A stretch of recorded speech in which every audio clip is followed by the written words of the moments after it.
if you don't just factor in the fact that we are bred into thinking that our penis is an extension of our masculinity, and when our penis is not working, then there's something directly wrong with our masculinity. There's really direct line to our ego and our view of ourselves. Yeah. So we can't even begin to dismantle all of the ideas that are locked in around the notion of your penis not working. There's just too much metaphors there and too much ideas built up around it and self-identity issues. The man is usually to be blamed, right? Like, I think one of the biggest takeaways for me that I learned later on that I wish I knew in my early 20s is that sex is a two-way street, right? Definitely. I think at times you're not necessarily in the driving seat or should be in the driving seat all the time. Sometimes, you want to be loved and you want to be appreciated, or, you want to be aroused. Defying on this is, it's clear there's also cycles that men go through, in terms of a certain amount of testosterone, or their willingness to engage in sexual activity can sometimes be tested in different times of the day. Yo, you made it. My name is Omar Shaker, and I'm honored to welcome you to the Gumcast, where we have deep conversations about the human spirit and what keeps us going despite the shittiness of it all. Our goal is to encourage you to feel seen, heard, and understood. So tune in for real and raw conversations and become part of them on findgumption.com. Yo, Darsh. Hey, Shaker, how you doing? I'm doing great, man. Welcome to this very special episode of the Gumcast, and it's so great to have you here. Thanks, man. It's always good to be on the Gumcast. I've haven't been on before, but it feels like I've. Yes. Well, you have a lot to express, and I'm excited for the audience to get a flavor of who you are and what you have to offer in terms of experience. But as you know, today I've chosen a very complicated topic, and I felt like I wanted to also invite Khaled Salem back. Welcome back, Khaled. Hey guys, happy to be back. Hey Darsh. Hey man. Hey buddy. It's good to see you. Welcome to the Gumcast. Thanks. Khaled, how does it feel to be back? You're the very first returning guest, by the way. It is an honor that I will try to live up to. It does come with a little bit of pressure, but I think given today's topic, I was very happy to hear that you wanted me back. So thank you for having me back. You are very welcome. Thanks for taking me up on this again, even though our last episode has been a particularly tough one, but these seem to be the ones that please the crowds. So thanks for coming back and be willing to tango. It's really a great side effect of the Gumcast to be able to hang out with my friends and have extended conversations with them, even though the three of us are in different countries right now. But it's a really exciting thing. I think it makes this podcast really fun, especially hanging out with the two of you. We've known each other since we were like 14, 15, maybe even younger. And we're all 35, 36 maybe? Yeah, I turned 36. You turned 36? Last year. Okay, cool. Yeah. But I think that's definitely, that's how it feels like I've been on this Comcast podcast, before. So it really does come across as a labor of love and a very personal, real labor. And, having witnessed you blossom and grow, I see, many tendrils, many, aspects of it in your story. So I feel like I'm already sort of intimately, a subject somehow. But it feels even better to be on it right now. Yeah. So excited. Yes, same here. Thank you for your words. And it's really like a big theme of this project is, what keeps us going. And so the topic that I chose today is what keeps us going when our penises aren't going. What is the plural of penis, by the way? Is it peni or penises? That's a good question. I think it's, Peni makes sense, but I have a feeling that it can't be it. Khaled, any ideas? I'm sure will be one of the very many errors that we will have throughout the entire podcast. I have no idea, but I would go with peni maybe. Oh, really? I was hoping you'd go with penises, and so yeah, me too. But that's cool. That I think really encompasses the spirit of today's episode, which is that we are not coming at it as any kind of experts, but we are three friends trying to untangle a really complicated and personal topic that is frequently called erectile dysfunction. And as someone who has studied medicine, I actually try to get away from this idea of erectile dysfunction because it seems so like medicalized and mechanical, and it encompasses a bigger part of our psyche, right? And Darsh, you were saying while we were preparing for this episode that there is kind of a difference between psychological ED and philosophical ED, and this whole concept of gumption comes from the Zen and art of motorcycle maintenance, and it's really kind of interesting to bring that to this episode because the idea of the motorcycle not working and the whole debate in the book between rational ways to maintain and fix the motorcycle, which I think is kind of the medicalized classical way. And there's also like the romanticized idea of a motorcycle / our penis working or not working, being on the highway. So why don't you set the tone for us with kind of like, how are you approaching this, and what kind of tone can we set for this conversation?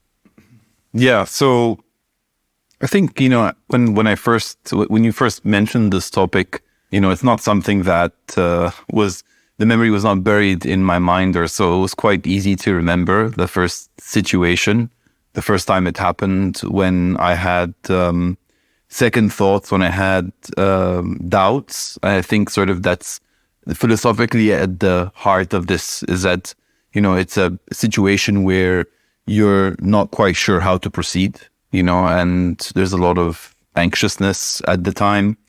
I was quite young, so I was around maybe 24, 25, if I recall correctly.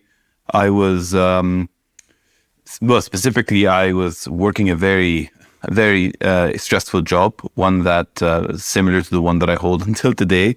And at that day in particular, I was heading back, and there was a particular friend was seeing at the time. And from a particularly stressful day, I thought it would be a really great opportunity to kind of de-stress by, visiting and spending some time and relaxing and so on. So, it was very strange how it all happened. What was once, a worry that I had banished to the back of my mind suddenly came to the forefront. And the analogy of the motorcycle is perfect because you don't really think about the nuts and bolts until you have to, and, it's almost like you're forced to acknowledge the whole topic. But at that time, I wasn't one to think about it that way, and particularly when it comes to at least the right way to think about it. So I was definitely overthinking the wrong things. So I would think about, the techniques that I would use. I would think about the things that I would say. I would think about, the different sort of machinations that I would deploy in my exploits.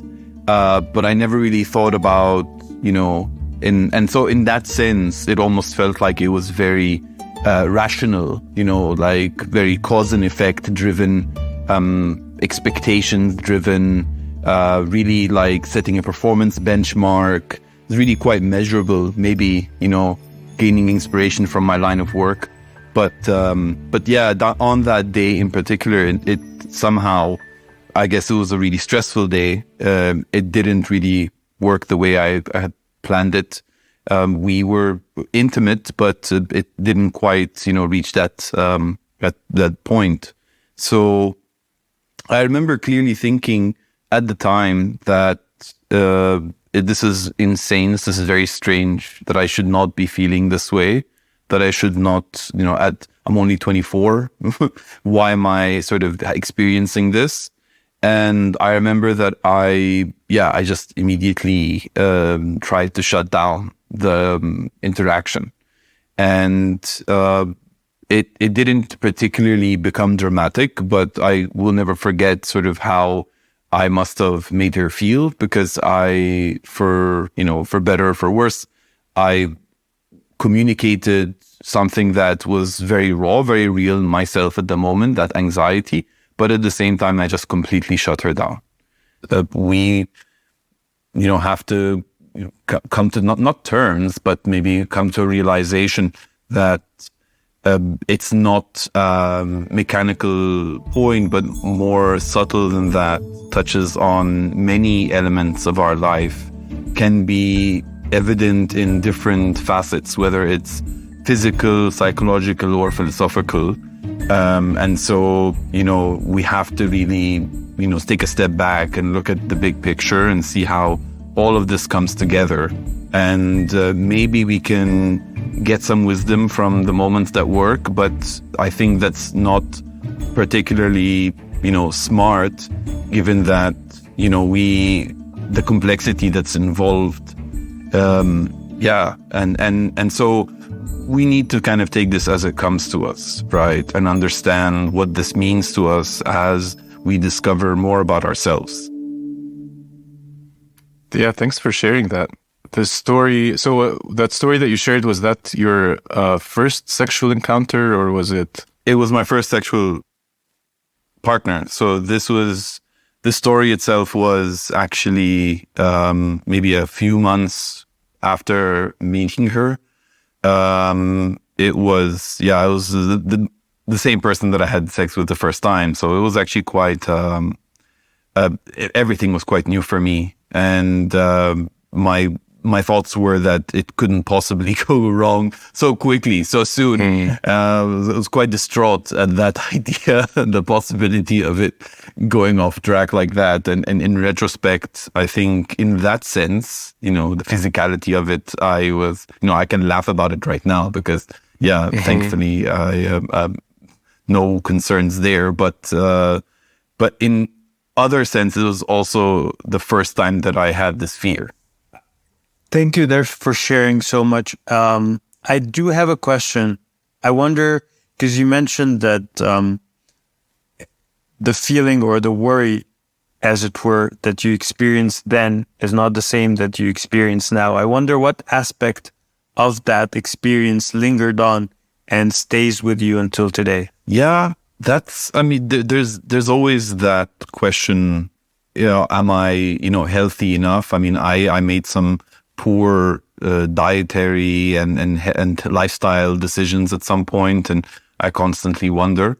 But ultimately as well, these are all sort of marks that we leave on the body, but I also wonder about the marks that we've left on the mind, and whether I can, if I become more cynical or more jaded or more doubtful or more skeptical of life, whether that has some kind of mirror into into this experience. And I mean, at that point in time, I was experiencing a lot of stress.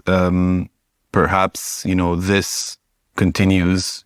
Perhaps this idea of how stress affects me vis-a-vis like my performance or vis-a-vis my capacity, my libido. That I take that with me a lot, and I tend to try to really kind of bring that to the forefront, and I try not to overstress myself. I actively try to avoid stressing myself, and so I just accept. There's a brutal acceptance that I try to practice, which is just, even if I am not performing as well as I would want to ideally perform, it doesn't matter, as long as what is actually happening is that I'm not as stressed out as I was a few moments ago. Or so for me, it's become a practice of trying to figure out, how do I feel at the moment? Is it anxiety? Is it the stress? Is it some kind of guilt? Is it some kind of emotion that's overhanging? And I try to dispel that emotion while I'm in the moment. I completely relate to that aspect of it. Being self-aware, I think, goes a long way in terms of understanding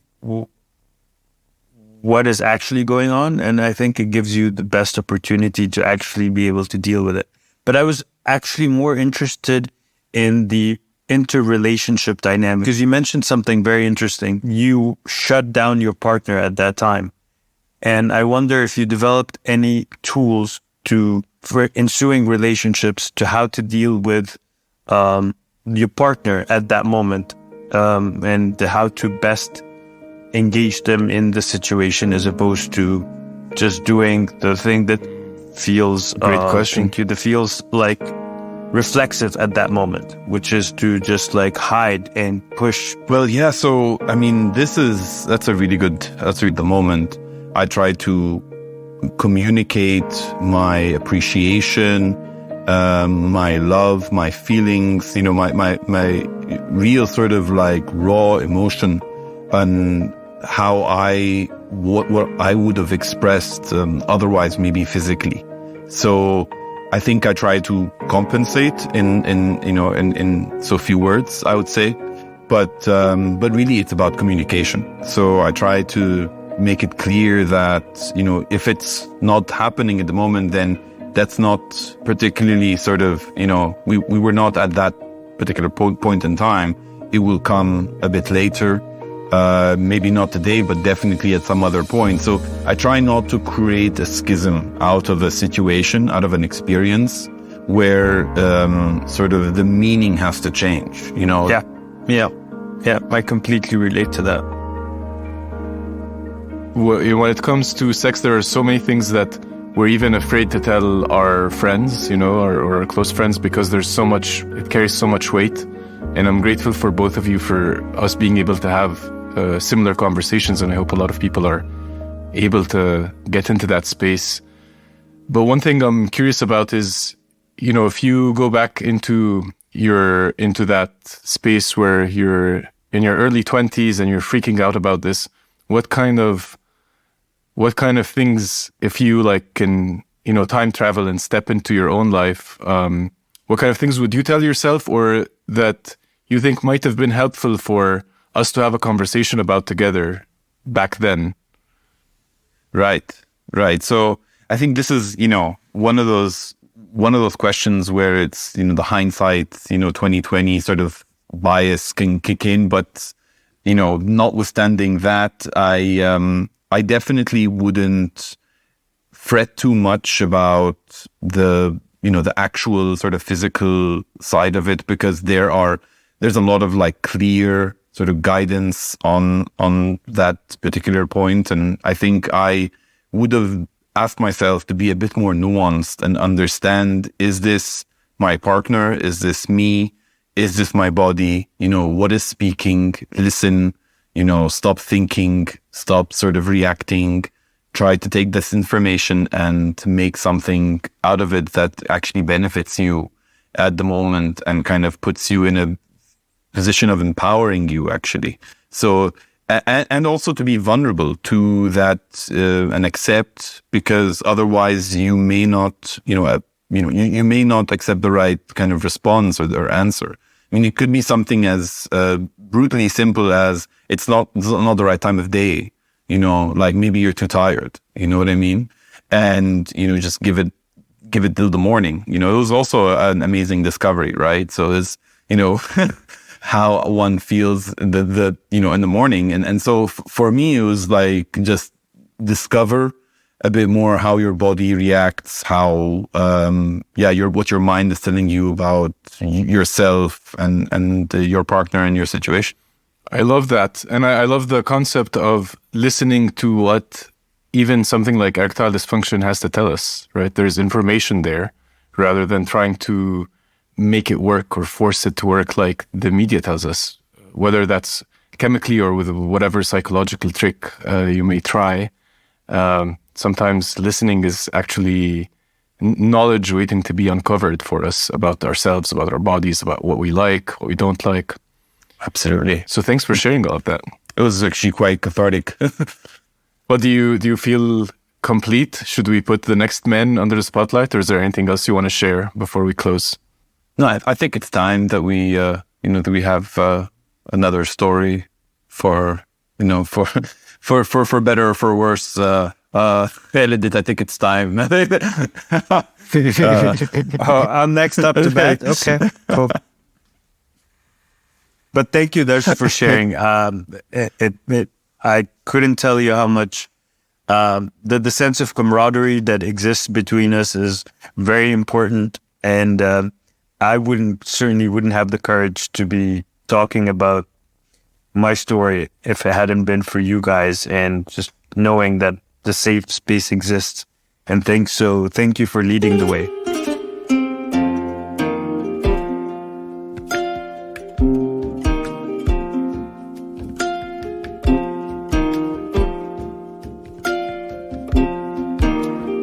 All right, so we're going to transition from Darsh's story, where we explored stress mainly as a factor that causes erectile dysfunction, to Khaled's story, which is a slightly different cause and topic. And I'm excited to have you share another one of your guttural stories, Khaled.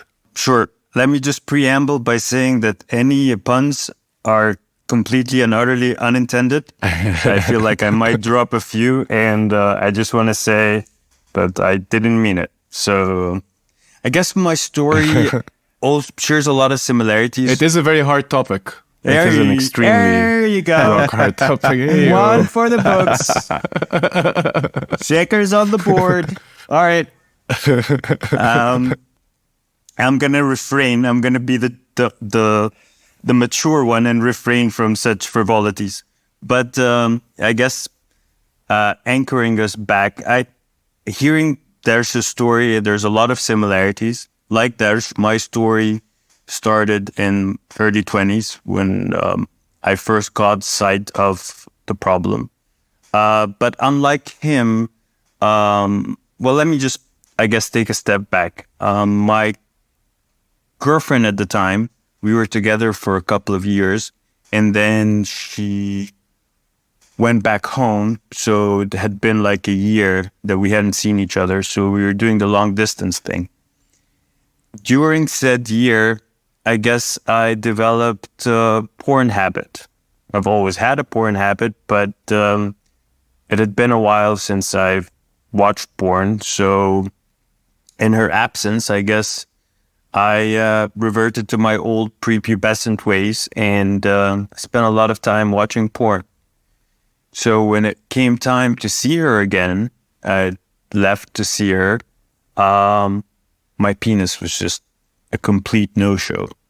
And later I would find that porn-induced ED is actually a very real thing. And it does change the neurochemicals in your brain. And it takes you a while to get out of it, but it's a very much a real thing. And it's one of the leading causes of ED in men. I think the interesting thing is that the reasons for my shame kind of shifted as I grew older. Back when it first happened, it was basically my masculinity was under attack. And so I was carrying a lot of shame because I tied my sexual prowess to my understanding of myself as a man and how I viewed myself. It was only very recently that I've come to feel shame for completely different reasons. And I think that reason being is I remember now the way I reacted when my penis didn't work. I went into this whole tirade. Basically, I gaslit the shit out of my girlfriend. And it was like, you were being cold and you were being distant. And that's why my penis is not working. And it's all you. And I was projecting and I was attacking. And I basically distorted her entire reality because I didn't want to admit that it was me. It was probably because I was watching too much porn that I've kind of oversaturated my brain. And now I feel a lot of shame about the way that I treated her and the way that I kind of made her feel when it was just me and my fears and my insecurities and my precious masculinity acting up. So I guess, ED, and I don't know about you guys, but it's not a one and done type situation. I'm not ashamed to say that that was not the only time that I've struggled with ED in my past. It's something that, whether it be stress, whether it be the wrong time of day, there are so many factors that go into your equipment not acting the way that you maybe would like. But I've also come to appreciate the underlying reasons, and it's given me a much needed pause to reflect on why this is happening. And sometimes my body is trying to tell me something. Whether I'm there to be able to listen or not, I think is a different story. But I've come to appreciate these moments when they do happen. So I guess that's kind of it in a nutshell. That's my story with ED. Thanks, Khaled. Thanks for sharing that. That's actually really quite, quite raw. And I'm, having heard this maybe a long time ago, it's also always interesting to hear from you now and to, see your perspective on it today and how you feel about that. And I think about it, and I think about how this particular issue, this one issue with porn that you were, that this situation has managed to, to get you to like reconsider, or to reassess, the benefit of porn in your life, and do you feel like as a person you kind of look at porn differently today? That's a really good question, Darsh. And actually, yes, my relationship to porn has switched entirely after I was able to admit to myself that that was probably the reason for my ED, because it didn't happen right away. It took me a while for me to be able to admit that to myself. But once I did, I stopped watching porn. I cut it out entirely. There were moments of weaknesses along the way, but the trajectory was, this is not probably a bad thing, and for a multitude of reasons. But in so far as it affects my interpersonal relationships and my romantic and my physical intimacy, it probably does more damage than good. And now as much as I have my struggles, but there is a conviction that watching porn is ultimately detrimental for my sexual and my intimate health. So, I cut it out, and I try not to partake.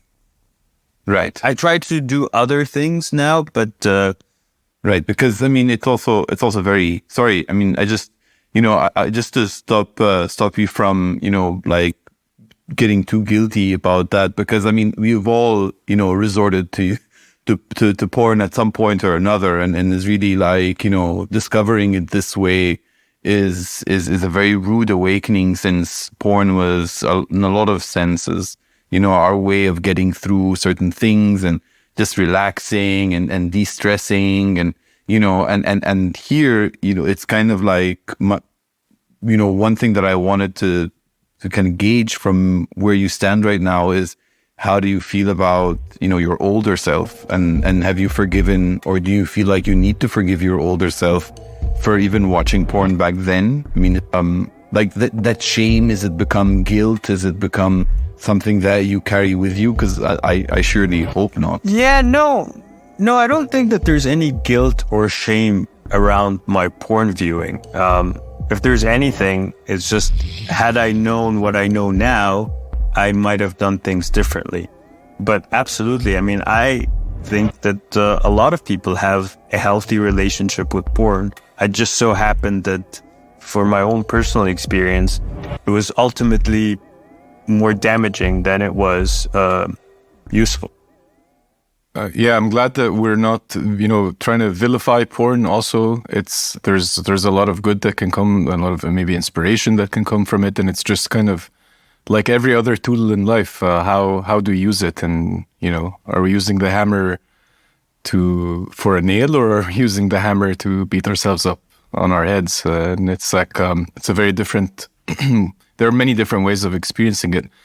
And one thing I wanted to ask you, Khaled, before we close this session, thank you for, I think, one of the things that struck me about how you shared vulnerably is not just the porn, but even perhaps more interestingly, how you have come to acknowledge the kind of gaslighting that can happen between men and women, and you being able to own up to that, I think, is huge for all of us and really inspiring.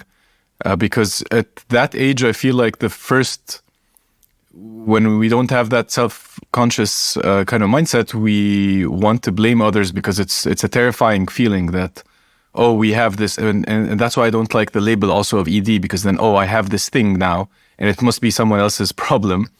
And I'm also, kind of curious to know if you have any lingering thoughts about that. Can you also forgive yourself for freaking out, basically, about that? And in a more useful way, kind of how do you maneuver these conversations now when they happen versus then?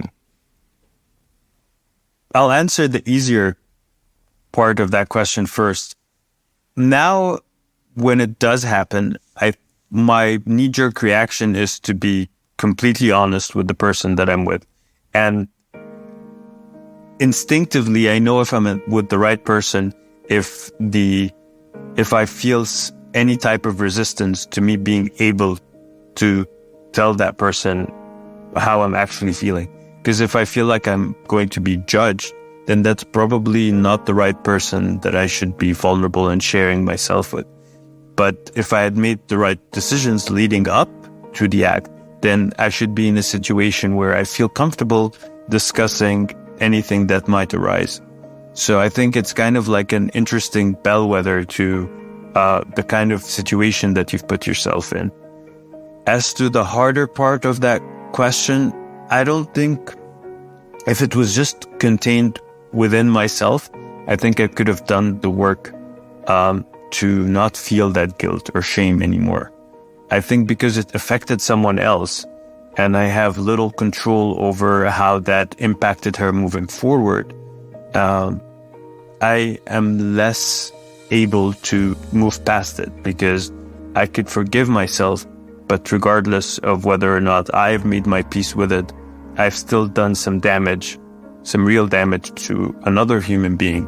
And yes, I did apologize, and yes, I tried to explain when I first became cognizant of that reality, but these kind of scars have a way of lingering and manifesting themselves in other aspects and in other relationships. So I forgave myself for as much as I could, but there is definitely some lingering feelings that I can't easily extricate myself from. When we don't process things, they can come up in new relationships that have nothing to do with these old scars. So I'm curious for you, like what's the path forward now that you're aware of maybe some remaining guilt? Like what kind of, tools or journeys that you can look forward to in order to not have that bleed into future relationships? Because I think that's kind of the only thing that we have going is like what's going to happen rather than what happened. And again, like when we go back in time, sometimes we undervalue how much we know, or, like Dash said, hindsight 2020. So sometimes we judge our past selves for, not being wise enough, but we forget that we were operating under the knowledge that we had back then. And so, from that sense of self-compassion, what do you think your options are now that you've had that kind of experience but still want to relate to people authentically moving forward? Well, I was trying to make the point that insofar as I'm concerned, the guilt or shame that is connected to how I felt my masculinity was assailed when my penis wasn't working, for the most part, I think I've made my peace with it. And to your point, it's actually because you become also aware of how limited you are at any given point in time. And the only thing that you can hope for is growth. And so looking back, I can definitely remember a very young and very ignorant version of myself that didn't know any better. So I definitely look at that version of myself with a lot of compassion. But insofar as the damage that that person did to other people, that is very real. The other part that I think that you touched upon is that moving forward, how can we not repeat past mistakes?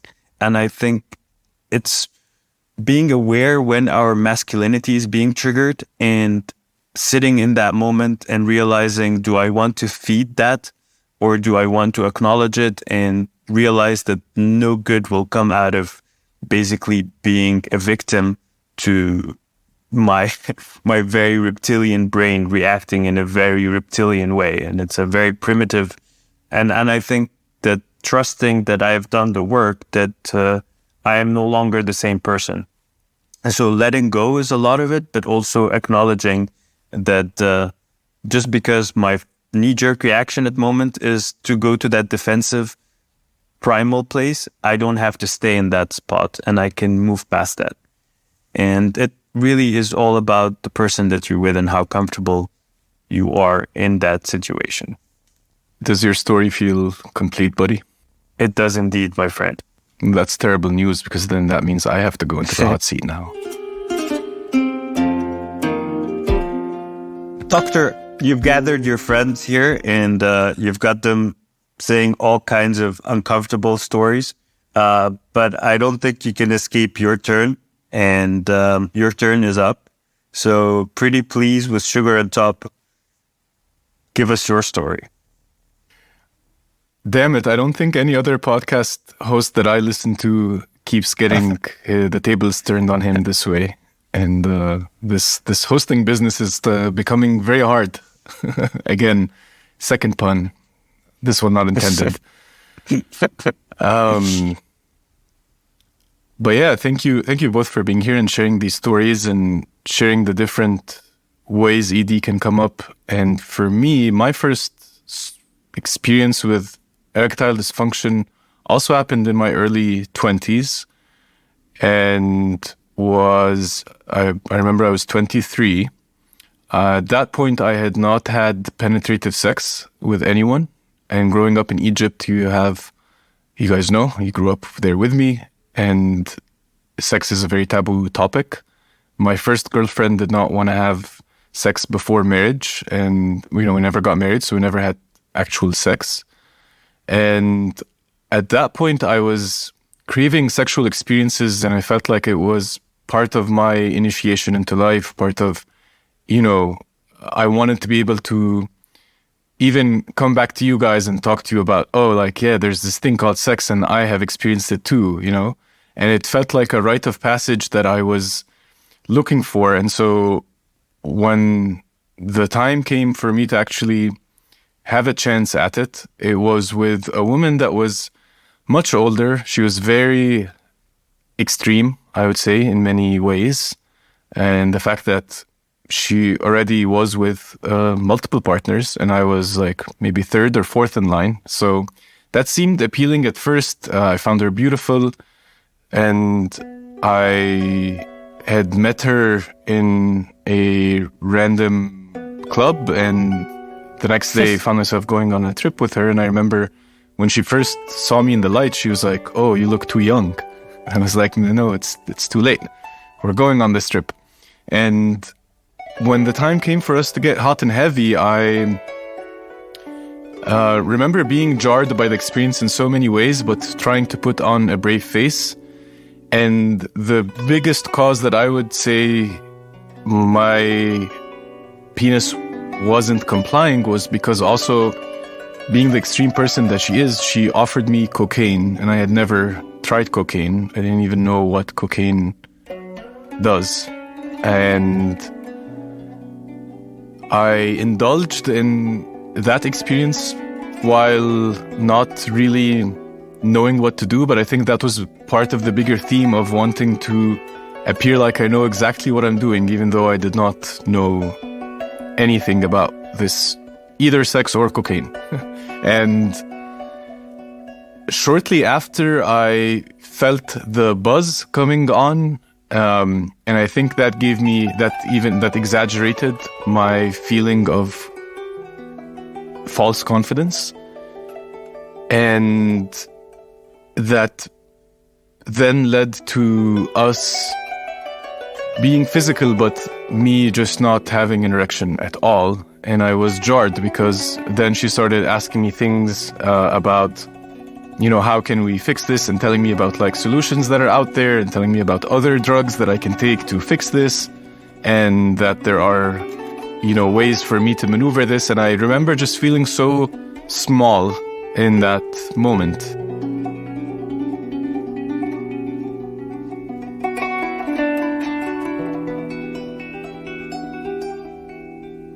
I remember learning that, everything I knew about sex at that point was use protection, do not come inside, and try to last as long as possible. And All wise.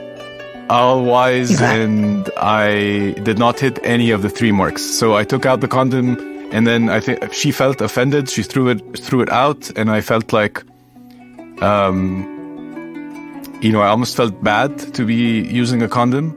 And so at that point, like, I just, I willed my penis into an erection, even though everything felt super wrong. And I just worked so hard that day to get that erection, which then I ended up having unprotected sex and came inside, and it took like 20 seconds or so. Which I, realize now is just, all of these are part of the overarching kind of story where I just completely felt out of my comfort range. And I think I was expecting that I'm with an older person, that there would be some kind of guidance, but it was ultimately terrible for both of us. It took me a while to come out of that, for sure. I remember driving her home that night and feeling ultimately not even half or a quarter of the man I thought I was. And it ultimately took me some time to gain my sense of even normalcy as a man in society. And I was terrified to tell anyone about this. So it feels very cathartic to share it. And thanks for putting me in the hot seat. It sucks to be here. Well, maybe I can, switch one of your questions that you had previously asked Khaled, because actually I'm really curious.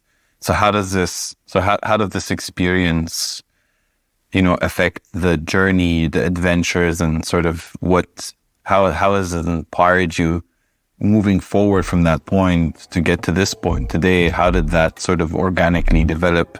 How did you grow into the person or the attitudes that you have today? Yeah, I think, a big part of my experience was the consumption of a drug that I didn't know about.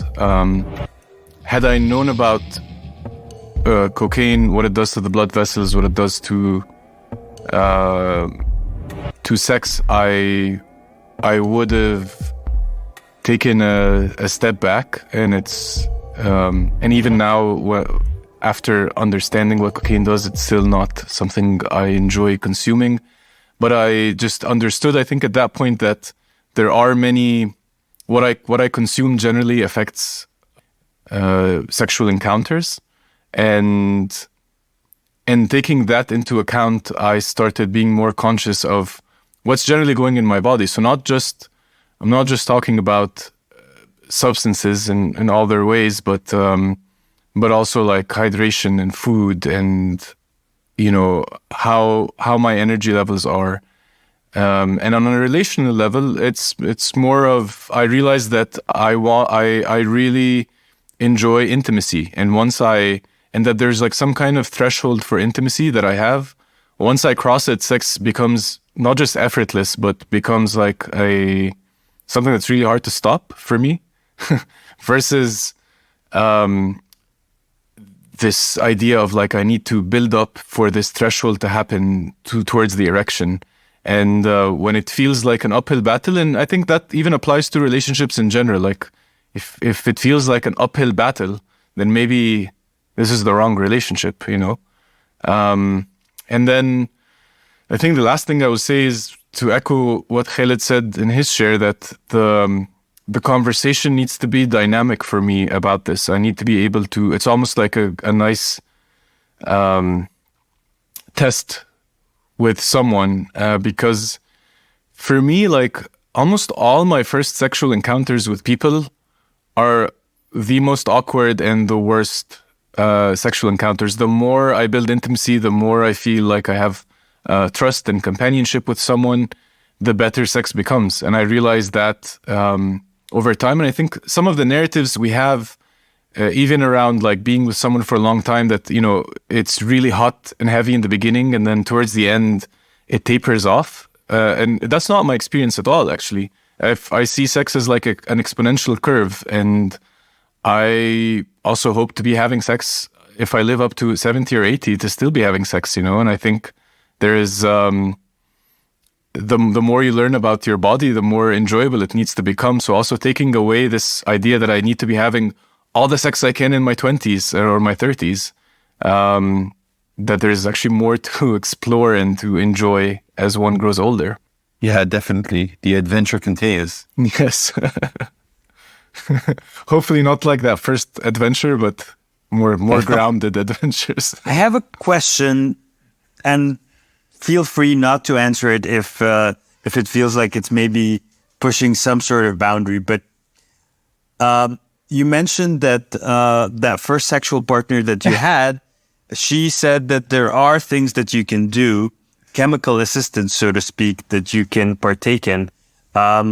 Having sought that chemical assurance before, I am very curious as to if you have any experience or any light that you can shed on that particular aspect of the act of making love, so to speak. And if so, what can you tell us about it? Damn it, Khaled. Yes, I have something to share and some things to tell you about this. So, to be quite frank, this experience that I just shared really shook my confidence because, again, the first one, and I felt like my just dick won't work. And so then I started dating someone, and we started having sex, and the first few times that I had sex, I needed Viagra. So I went to the pharmacy and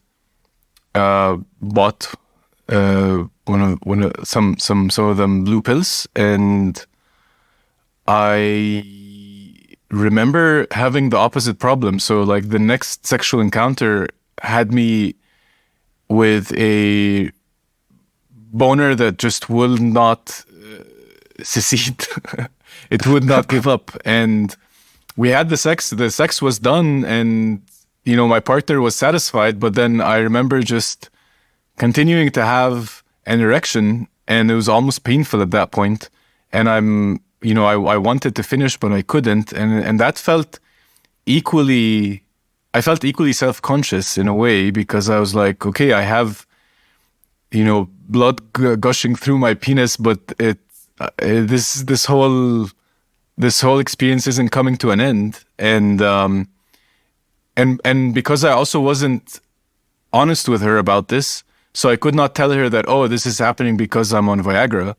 And then back to like the idea of gaslighting, I made it seem like, oh, I'm into it, and I need to keep on going. And it took a really long time for me to end this sexual experience. And so I think it's, again, it's a tool, and it's interesting to use Viagra, especially if you are into more of a, sexual experience that is not traditional, that is not with someone that you're particularly comfortable with. It could help, but I think, again, just being honest about the fact that you're using it can help make also the experience more intimate in a way. Because I remember not really, enjoying the physical aspect of it that much. As much as I enjoy sex without Viagra, when I'm in an intimate relationship, and there's, I think just being removed from the natural ebb and flow of things, and also just experiencing myself go up and down, so to speak, emotionally too, not just physically, throughout the sex, and maybe like, the erection happens for a while, and then we take a break, and then we come back for a second session. All that becomes a really beautiful part of the dance, versus, all right, I'm erect and we must go on forever. And it's like, even painful for the other person, physically also, because she can't get a break, and not that enjoyable. So, drugs are bad, kids, but sometimes they can be useful. And it's just about understanding what you're consuming, and understanding how that impacts the other person, and understanding how it impacts your own physical body is key, especially in sexual experiences, I would say. Thank you. Thank you so much for that. I feel like that kind of mirrors my experience with it. So it was very validating to hear someone who went through pretty much a similar feeling and came with very similar conclusions to what I've also independently reached. So thank you so much for sharing. Thanks, doctor. You're welcome, guys. Yeah, this was definitely very cathartic, and it's interesting. Like, again, the act of recording this podcast creates a lot of intimacy even between us, and like, being able to share these stories together means a whole lot. So thanks for asking these very thoughtful and provoking questions. Do you feel complete, Saya? I do. Awesome. Unlike the time that I was on Viagra. Really coming in hot.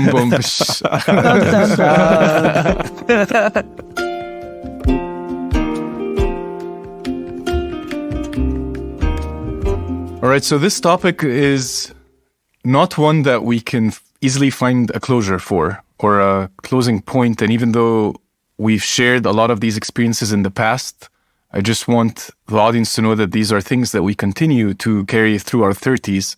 And a lot of it has to do with our sense of masculinity, what's being told to us in the media.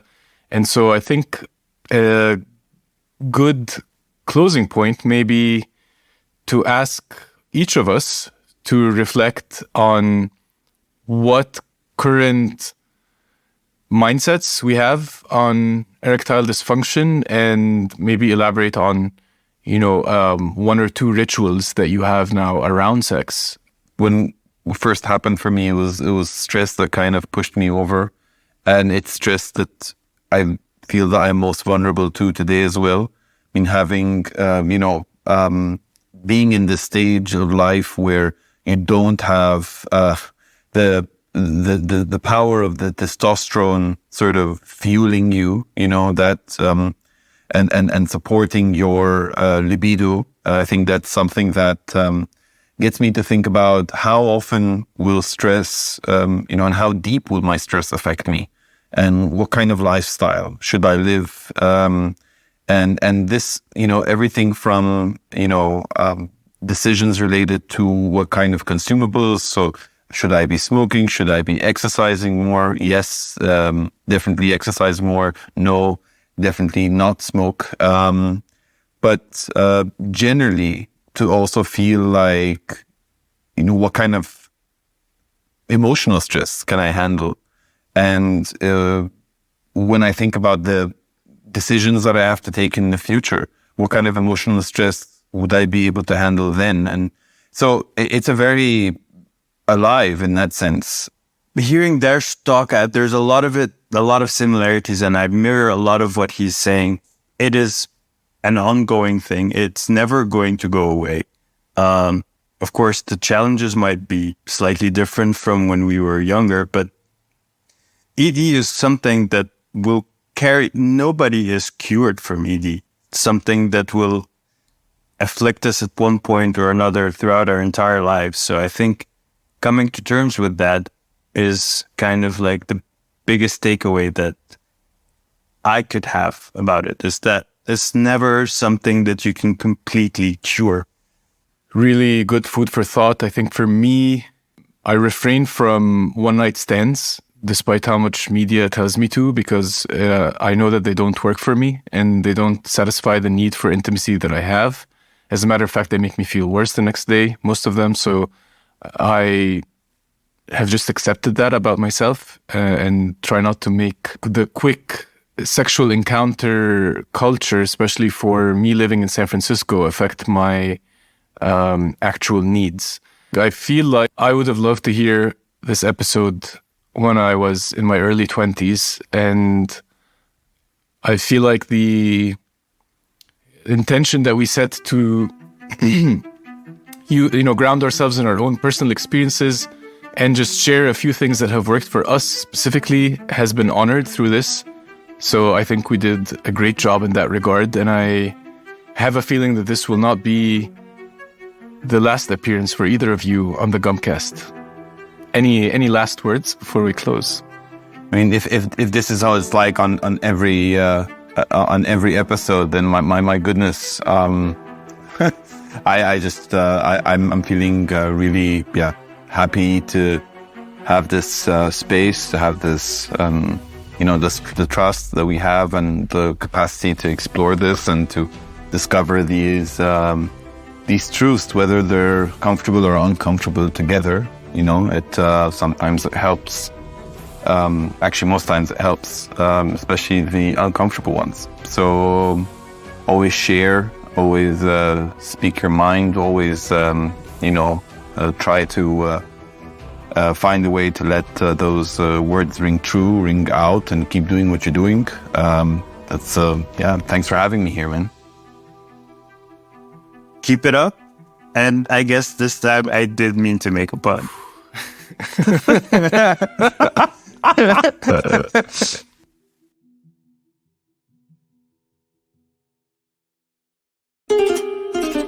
Thank you for listening. Now it's your turn to get in touch with us and share some of your stories that we would love to hear. You can do that at findgumption.com. That's findgumption.com. Subscribe for free, and you can comment or send us an email in private telling us about what kind of stories come up for you and which parts of our own stories resonated with you. We would love to hear from you. And also by subscribing, you will get the Sunday updates for this whole project, including the announcement of episode 15, where I will be interviewing another one of my high school friends who is the Dean of the African Leadership Academy in South Africa, and we will tackle some of his experiences growing up with me as a Sudanese living in Egypt, and also about some of his time that he spent at Harvard and how he perceived race there versus his current life in Johannesburg in South Africa.